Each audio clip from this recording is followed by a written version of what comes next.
आज का जो हमारा टॉपिक है वो है प्लानिंग। प्लानिंग हमारा बीएसटी में पार्ट ए का चैप्टर नंबर 4 है, जिसे आज हम स्टार्ट करने जा रहे हैं। जैसे कि आप सबको पता है कि ये हमारी ऑनलाइन सीरीज़ चल रही है, जिसमें आपके चैप्टर्स पार्ट ए से लेकर पार्ट बी तक वो एक सीरियल ऑर्डर में अपलोड किए जाएंगे। आज हम चैप्टर नंबर 4 पढ़ेंगे, प्लानिंग। सबसे पहला टॉपिक इसमें है कि प्लानिंग होती क्या है। What is planning? प्लानिंग मतलब है, अगर मैं बात करूँ तो हिंदी में इसका मतलब होता है किसी भी चीज़ की योजना बनाना। ठीक है, तो यहाँ से पढ़ेंगे इसकी definition. Deciding in advance what to do and how to do it. मतलब कि हम एडवांस में ये चीज़ पहले से ही डिसाइड कर लेते हैं कि हमें व्हाट मतलब क्या चीज़ करनी है, एंड हाउ टू डू मतलब किस तरीके से करनी है। प्लानिंग हमेशा एक ही चीज़ कहता है कि किसी भी चीज़ को करने से पहले हम उसकी योजना करें, योजना बनाएं, उसकी तैयारी करें और फिर उस चीज़ को हम इम्प्लीमेंट करें, यानी कि उस चीज़ को हम एग्जीक्यूट करें। सबसे पहले प्लानिंग और उसके बाद उसकी execution. It bridges the gap from where we are to where we want to go. हम जहाँ आज खड़े हैं वहाँ से जहाँ तक हम जाना चाहते हैं, इसके बीच का ये जो गैप है उसको ब्रिज मतलब उसको कंप्लीट करती है प्लानिंग। तो planning is very important in bridging the gap between two different points. It makes it possible for things to occur which would not otherwise happen. कभी कभी कुछ ऐसी भी चीज़ें होती हैं जिनको हम पॉसिबल बना लेते हैं सिर्फ एक प्लानिंग और योजना के थ्रू। हमें पता है कि हमारी कंपनी को, जैसे मान लीजिए आज मेरे नंबर बीएसटी में 80 आते हैं और मेरी ये योजना है या मेरी ये प्लानिंग है कि मुझे 90 अचीव करना है।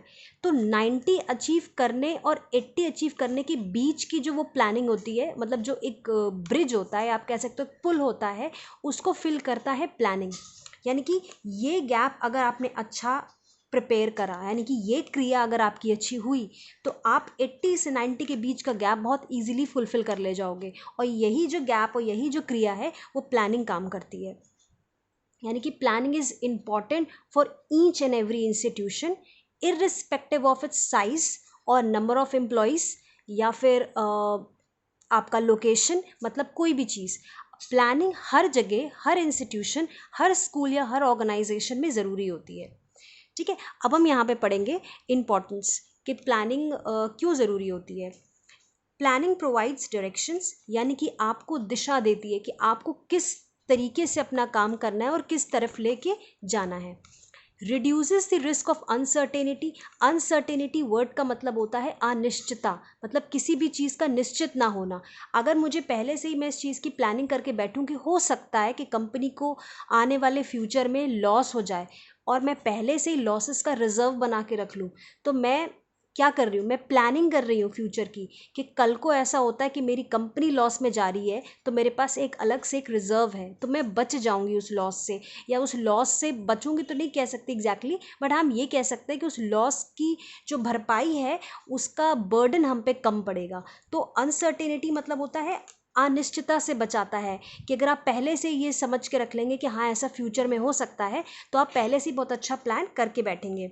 फैसिलिटेट्स डिसीजन मेकिंग, यानी कि आपको फैसले लेने में बहुत मदद करता है, क्योंकि अगर आपने प्लान कर रखा है तो आप तुरंत बहुत जल्दी क्विक डिसीजन मेकिंग आपकी होगी।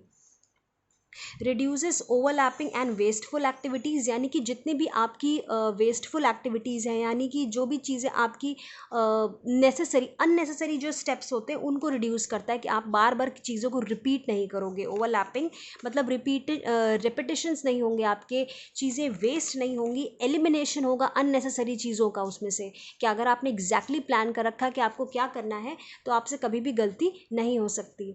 नेक्स्ट यहाँ पे आ रहा है प्लानिंग इस प्रमोट्स, ये आपका है प्लानिंग प्रमोट्स इनोवेटिव आइडियाज़, यानी कि प्लानिंग हेल्प करता है आपको एक इनोवेटिव आइडियाज़ को बनाने में, यानी कि क्रिएटिव आइडियाज़ को देने में। तो प्लानिंग प्रमोट्स इनोवेटिव आइडियाज़ मतलब हो गया प्लानिंग हेल्प करता है आपको नए नए क्रिएटिव आइडियाज़ को देने में। और एस्टैब्लिशेस स्टैंडर्ड्स फॉर कंट्रोलिंग। और एस्टैब्लिशिंग फॉर कंट्रोलिंग मतलब ये हुआ, एस्टैब्लिशमेंट ऑफ कंट्रोलिंग मतलब ये हुआ कि प्लानिंग आपको हेल्प करता है किसी भी मोड़ पे चीज़ों को कंट्रोल करना। अगर आपने एक कर्मबद्ध तरीके से चीज़ों को किया हुआ है तो आप बहुत ईजिली उन चीज़ों को कंट्रोल भी कर सकते हो, क्योंकि प्लानिंग और कंट्रोलिंग दोनों इंटर रिलेटेड हैं।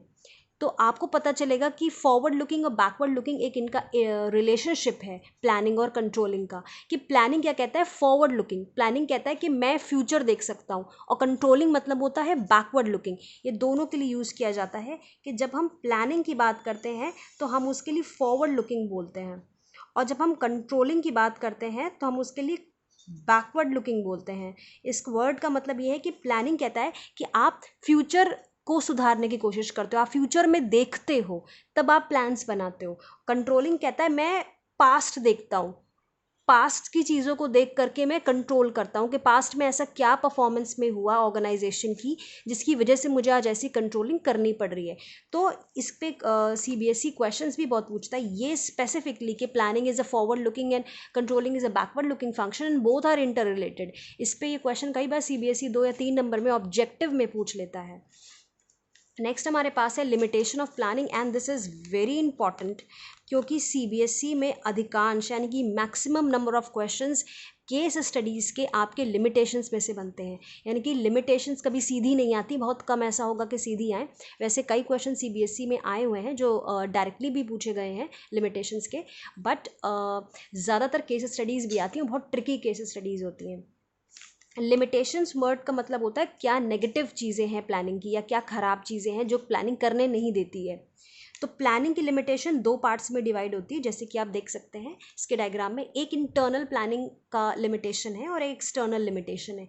मतलब कि एक विद इन दी ऑर्गेनाइजेशन आपको कुछ कमियां मिलेंगी प्लानिंग में, और कुछ कमियां मिलेंगी आपको ऑर्गेनाइजेशन के बाहर प्लानिंग की। मतलब आप प्लानिंग कर रहे हो अपनी कंपनी में, पर उसकी कमियां आपको कंपनी के अंदर भी दिखेंगी और आपको कंपनी के बाहर भी दिखेंगी। ठीक है, तो सबसे पहला हम पढ़ने जा रहे हैं इंटरनल लिमिटेशंस। पहला पॉइंट है प्लानिंग लीड्स टू रिजिडिटी। देखिए, प्लानिंग लीड्स टू रिजिडिटी का रिजिडिटी अगर मैं कहूँ तो रिजिडिटी मतलब क्या होता है, सख्त, कठोर। मतलब कि ऐसी चीज़ जिसको बहुत स्ट्रिक्टली फॉलो कर रहे हो। ठीक है, तो planning leads to rigidity. Planning discourages individuals initiative and creativity. The managers do not make changes according to the changing business environment. This is very important कि प्लानिंग क्या करता है, वो इंडिविजुअल के इनिशिएटिव और क्रिएटिविटी के, अगर कोई मैनेजर या कोई मतलब मैनेजर से छोटा कोई भी सबॉर्डिनेट या एम्प्लॉय काम अच्छा करना चाह रहा है, या कोई सजेशन देना चाह रहा है, या कोई इनोवेशन लाना चाह रहा है, तो प्लानिंग वहाँ पे उसको रोक देती है। प्लानिंग कहती है कि वहाँ पे आप कुछ नए चेंजेस नहीं कर सकते। The managers do not make changes. जैसा प्लानिंग है वैसे ही आप करनी है। मतलब देखो, आप ऑलरेडी प्लान कर चुके हो चीज़ों को, ठीक है, आप वहाँ पे प्लानिंग जैसी आपकी बनी हुई है बस एग्जैक्टली वैसी फॉलो कर दी आपको। आप कोई सजेशन, देखिए यहाँ दिया भी है, कोई सजेशन नहीं दे सकते, ना ही दे सकते हो, ना ही ले सकते हो। दे स्टॉप टेकिंग और giving suggestions and new ideas. ना ही आप सजेशन दे सकते हो और ना ही आप सजेशन ले सकते हो। तो प्लानिंग रीड्स टू रिजिडिटी मतलब कुछ स्ट्रिक्टनेस हो जाती है प्लानिंग की, कि आपको जैसी प्लानिंग ले डाउन की गई है बस वैसे ही स्ट्रिक्टली फॉलो करनी है। आप उसमें कुछ नया इनोवेशन अपनी तरफ से अगर डालने की कोशिश करेंगे तो प्लानिंग वहाँ पे फॉलो नहीं हो पाएगी, क्योंकि प्लानिंग मतलब ही ये होता है कि आपने प्लान कर लिया है कि आपको बस अब यही चीज़ करनी है। ठीक है, नेक्स्ट देखिए, प्लानिंग में not work in a dynamic environment. अगर मैं बात करूँ उस हेडिंग की, तो हेडिंग ये कहती है यहाँ पे, डायनेमिक वर्ड का मतलब है फ्लेक्सिबल। ऐसी चीज़ या ऐसा एनवायरनमेंट जो चेंज होता रहता है। आज का भी जैसे हमारा माहौल चल रहा है इस समय, एटमॉस्फेयर, तो लाइफस्टाइल चेंज हुआ है, लोगों की पढ़ाइयों के तरीका, ऑनलाइन स्टडीज़, बहुत एनवायरनमेंट अफेक्ट हुआ है। तो यहाँ पे भी हर ऑर्गेनाइजेशन की प्लानिंग भी अफेक्ट हुई होगी। जिस तरीके से अब तक ऑर्गेनाइजेशंस काम कर रही होंगी, उन्होंने अब तक उसकी प्लानिंग को बहुत चेंज कर दिया होगा। वो समझ रहे होंगे कि नियर फ्यूचर में मे भी लॉकडाउन आपका 2-3 महीने अगर बढ़ गया तो उनकी ऑर्गेनाइजेशन ज़्यादा दिनों तक वर्क नहीं कर पाएगी। तो उन्होंने प्लानिंग करना शुरू कर दी होगी पहले से ही, कि अगर हमें करना है, इस तरीके की महामारी कभी बाद में आई, कि अगर इस तरीके का कोई एपिडेमिक बाद में कभी आया तो हमें कैसे डील करना है। तो ये प्लानिंग होती है कि माहौल आपका चेंज होता रहेगा, ठीक है, पर प्लानिंग आप अगर क्या होता है, planning may not work in a dynamic environment. जो आज आप प्लान कर रहे हो वो ज़रूरी नहीं है कि वो डायनेमिक चेंज होते हुए एनवायरनमेंट में लागू हो जाए। आज सारी ऑर्गेनाइजेशंस प्लानिंग को फॉलो कर रही होंगी, पर बहुत कम ऐसी ऑर्गेनाइजेशन होंगी जो इस एपिडेमिक में, यानी कि इस कोरोना वायरस के टाइम पे वो सर्वाइव कर जाएंगी। क्यों? क्योंकि जितनी प्लानिंग है वो आपकी होनी चाहिए अकॉर्डिंग टू द ऑर्गेनाइजेशन की नीड्स के अकॉर्डिंग। ज़रूरी नहीं है कि जो प्लान्स आप ले डाउन कर रहे हो वो सक्सेसफुल हो जाएं या वो वर्क कर जाएं। अब आप इस पॉइंट में यही चीज़ पढ़ेंगे, ये इसका नेगेटिव पॉइंट है। Planning is based on anticipation of future happenings. मतलब प्लानिंग एंटिसिपेशन मतलब होता है कि फ्यूचर में क्या होने वाला है, आप उस चीज़ की एंटिसिपेशन करते हो, यानी भविष्य में झांकने की कोशिश करते हो कि क्या हो सकता है। And since future is uncertain, क्योंकि हम जानते हैं कि फ्यूचर हम क्या नाम जान नहीं सकते, एंड डायनेमिक होता है कि फ्यूचर में ज़रूरी नहीं है जो आपने सोचा वही हो, और हर बार ऐसा होता है कि फ्यूचर आप देख नहीं सकते। ठीक, तब क्या करेंगे? Therefore the future anticipations are not always true. आपने नहीं सोचा था कि इस तरीके से 4 महीने के लिए लॉकडाउन होगा, आपने अपनी कंपनी को उसके लिए प्रिपेयर भी नहीं किया था, आपकी प्लानिंग कुछ और थी कंपनी को लेकर के कि हम नया प्रोडक्ट लाइन निकालेंगे, बट वो प्लानिंग फेल हो गई। वही चीज़ है, planning may not work in a dynamic environment. Planning ज़रूरी नहीं कि हर बार आपकी डायनेमिक एनवायरनमेंट में वर्क कर जाए। एनवायरनमेंट जैसे ही माहौल बदल रहा है, आपकी प्लानिंग को भी बदलना पड़ेगा, वो तभी वर्क करेगी। इसलिए यहाँ पे मे नॉट यूज़ किया हुआ है, ऑलवेज वर्ड नहीं यूज़ किया गया है कि planning not always work. Planning work करती है, बट सिर्फ ऐसे सर्कमस्टांसेस में जहाँ पे आप अपनी प्लानिंग को तुरंत फटाक से चेंज करने के लिए तैयार रहो। इसीलिए मे नॉट वर्ड यूज़ किया गया है कि प्लानिंग जो आपकी हमेशा वर्क नहीं करती है डायनेमिक एनवायरनमेंट में, कुछ ही टाइम वो फॉलो करेगी। नेक्स्ट है प्लानिंग इन्वॉल्व्स ह्यूज कॉस्ट। तो इसका मतलब है कि प्लानिंग बहुत ज़्यादा कॉस्ट इन्वॉल्व करता है, यानी कि पैसा बहुत इन्वॉल्व करता है, आपका खर्च होता है पैसा इसमें। When plans are drawn up मतलब प्लान्स को जब बनाया जाता है, huge cost is involve in the formulation, उसकी बनाने में बहुत पैसा खर्चा हो जाता है। तो प्लानिंग को इसलिए खर्चीला प्रोसेस भी कहा जाता है। नेक्स्ट है planning is time consuming. Time consuming मतलब ये हो गया कि बहुत ज़्यादा टाइम खर्च करने वाला। जब आप प्लानिंग करते हो तो आप हर चीज़ को कवर करने की कोशिश करते हो, स्टार्टिंग से लेकर एंड तक की। तो प्लानिंग क्या होता है, वहाँ पे आपका टाइम घसीट ले जाता है। एक एक छोटी छोटी माइन्यूट जो चीज़ों को भी अगर आप ऐड करने की करते हो कोशिश या एनालाइज करते हो, तो वहाँ पे आपकी प्लानिंग टाइम ले लेती है। Planning is the time consuming when drawn. It requires a lot of time to collect information, its analysis and interpretation. यानी कि प्लानिंग जो है आपका बहुत ज़्यादा टाइम लेती है इन्फॉर्मेशन को सबसे पहले कलेक्ट करने के लिए, ठीक, फिर उसके बाद उसको एनालाइज करने के लिए, मतलब उसके बारे में जानने के लिए, उस चीज़ को और खंगालने के लिए, एंड इंटरप्रिटेशन फिर उसका मतलब ढूंढने के लिए। तो प्लानिंग एक बहुत लंबा और बहुत खर्चीला आप कह सकते हो प्रोसेस है, क्योंकि प्लानिंग आपका टाइम भी लेगा और प्लानिंग आपकी मनी भी लेगा। और यहाँ पे एक चीज़ नहीं दे रखी है पॉइंट में, बट प्लानिंग आपके एफर्ट्स भी लेते हैं, यानी कि प्लानिंग आपकी मेहनत भी मांगता है, क्योंकि बिना मेहनत के आप अपना टाइम दे भी नहीं पाओगे। ये जो पॉइंट है ना, timing, planning is time consuming, आप अपना टाइम तभी दे सकते हो जब आप एफर्ट्स कर रहे हो। तो प्लानिंग इज़ टाइम कंज्यूमिंग, ठीक, planning involves huge cost and it is टायरसम also. टायरसम, TIRESOME, ये वर्ड का मतलब थकान भरी होती है, क्योंकि आपको प्लानिंग में बहुत सारी एफर्ट्स डालने पड़ते हैं।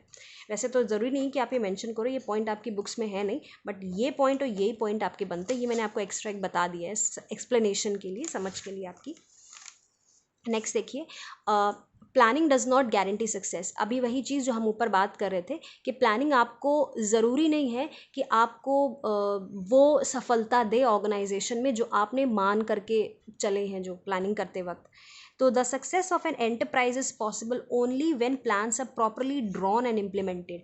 जब आप प्लान्स बना रहे थे, अगर मान लीजिए फॉर एग्जांपल हम आज के माहौल की बात करें, तो 3-4 महीने पहले जिन ऑर्गेनाइजेशन ने ये समझ के प्लान्स बनाए होंगे कि आने वाली सिचुएशंस में कोई भी ऐसा माहौल हो सकता है जिस वजह से हमारी कंपनी अफेक्ट कर जाए, तो हम इस तरीके से काम करेंगे, इस तरीके से काम करेंगे, तो वो कंपनी तो आज सर्वाइव कर सकती है। पर ऐसी कंपनी जिन्होंने प्लानिंग की तो थी, पर सिर्फ एक क्रमबद्ध तरीके से, सिर्फ कि यही वाला प्लान फॉलो करेंगे, कोई प्लान बी नहीं, कोई प्लान सी नहीं, कोई प्लान डी नहीं, कोई ऑल्टरनेटिव है ही नहीं कि अगर मान लो ये प्लान नहीं हो पाया तो ये वाला कर लेंगे। तो ऐसी ऑर्गेनाइजेशन ने प्लानिंग की तो है, प्लानिंग होने के बावजूद भी उनको सक्सेस नहीं है। ऐसी ऑर्गेनाइजेशंस के लिए हम बोलते हैं planning does not guarantee success. Planning आपको गारंटी नहीं देता है कि सक्सेस आपको मिलेगी या सफलता आपको मिलेगी। आपने उस हिसाब से अपनी प्लानिंग की होनी चाहिए। मतलब प्लानिंग आपको सफलता देती है, पर ये ज़रूरी नहीं कि हर बार दे। ठीक। Sometimes managers depend upon previously tried successful plans, but it is not always true that a plan which has worked before will work effectively again. ये this line is very important कि कभी कभी क्या होता है, जो मैनेजर्स होते हैं, जो प्लान्स हमने पहले बनाए होते हैं उन्हीं को फॉलो करते हुए आगे चले जाते हैं। वो सोचते हैं कि जो प्लान्स हमारा पहले वर्क कर गया है वो अभी भी वर्क कर जाएगा। ये बहुत बड़ा ड्रॉबैक है। यहाँ पे मैनेजर्स कभी कभी जो प्रीवियसली ट्राइड कि मैंने प्लान ए फॉलो करा था और ये बहुत सक्सेसफुल हुआ था, किसी ने बोला कि नहीं सर प्लान बी और सी भी बना लीजिए, तो उसने कहा नहीं भैया यही फॉलो किया था, हम इसी को फॉलो करेंगे। अब आ गया कोरोना वायरस, प्लान ए के अलावा आपने बी और सी तो बनाया ही नहीं था, तो भैया ये आपका एक डीमेरिट हो गया कि आपने सिर्फ प्लान ए को लेकर चले थे। बी और सी आपके फॉलो हो सकते थे अगर आप बनाते तो, पर कंपनी को उतनी सफलता नहीं मिल पाई। और लास्ट पॉइंट है प्लानिंग रिड्यूसेस क्रिएटिविटी। क्रिएटिविटी मतलब आपके अंदर की जो एक इनोवेशन होती है उसको ख़त्म कर देता है। आप क्रिएटिव नहीं रह जाते हो, क्योंकि मैनेजर्स आपसे कहते हैं जो बोला चुपचाप वैसे ही करते रहो। तो क्या होता है कि एक टाइम ऐसा आता है कि जो सबॉर्डिनेट्स होते हैं, जो एम्प्लॉयज़ होते हैं, वो कहते हैं यार रहने दो, अब तो हम अपना दिमाग लगाएंगे ही नहीं क्योंकि इन्होंने बोल दिया है कि अपना दिमाग मत लगाओ। तो ये वो चीज़ होगी क्रिएटिविटी। यहाँ पे एम्प्लॉयज़ अपना दिमाग लगाना बंद कर देते हैं क्योंकि उनको मैनेजर्स ही इंस्ट्रक्ट कर देते हैं कि प्लान्स जैसा टॉप मैनेजमेंट से आपको मिला है चुपचाप आप वैसे फॉलो करिए, उसमें कोई चेंजेस आप नहीं करोगे। आपने ये सोचा कि एक नया प्लान है, क्रिएटिविटी करता हूँ। फॉर एग्जाम्पल जैसे देखिए कोई नई चीज़ को फॉलो करने के लिए आपके मन में कोई चीज़ है, आप उसको फॉलो करना चाहते हो, पर आपको क्या हुआ उस चीज़ की तरफ से ये मिलने को आ गया कि नहीं, मैनेजर कह रहा है कि जैसा दिया हुआ है आपको बिल्कुल एग्जैक्टली वैसे ही फॉलो करना है। तो बस ये वही चीज़ है। People in the organization just implement the plans made by the top management. They blindly implement the orders, which results in the loss of initiative and interest in them. Thus, planning reduces creativity as there is nothing new or innovative. Planning कहता है कि in the organization just implement the plans made by the top management ने जो आपको जो plans दे दिए बस आप उनको follow करिए। आप उसमें किसी भी तरीके का changes नहीं कर सकते हो, बस आँख बंद करो, blindly उसको follow कर दो। तो ये अपनी तरफ से एफर्ट लेना भी बंद कर देते हैं मैनेजर्स कि रहने दो, अपना दिमाग भी मत लगाओ। दे ब्लाइंडली, देखिए आंख बंद करके बस जो ऑर्डर्स उनको मिले हैं उनको फॉलो करने, आप दिमाग नहीं लगा सकते हो। Thus planning reduces creativity and there is nothing new और इनोवेटिव। कुछ नया भी अगर आप लाना चाहो कंपनी में तो आप नहीं ला सकते, क्योंकि प्लानिंग वहाँ आपको रोक देती है कि जो कर्मबद्ध तरीके से मैनेजर्स ने डिसाइड किया बस आप वो करोगे। That's all for today. अगर आपको किसी भी तरीके की प्रॉब्लम हो इस वीडियो से रिलेटेड, आप नीचे दिए गए कमेंट बॉक्स से पूछ सकते हैं। And yes, please do like, share and comment on my videos so that I can get more number of subscribers, and stay safe. Thank you. Jai Hind.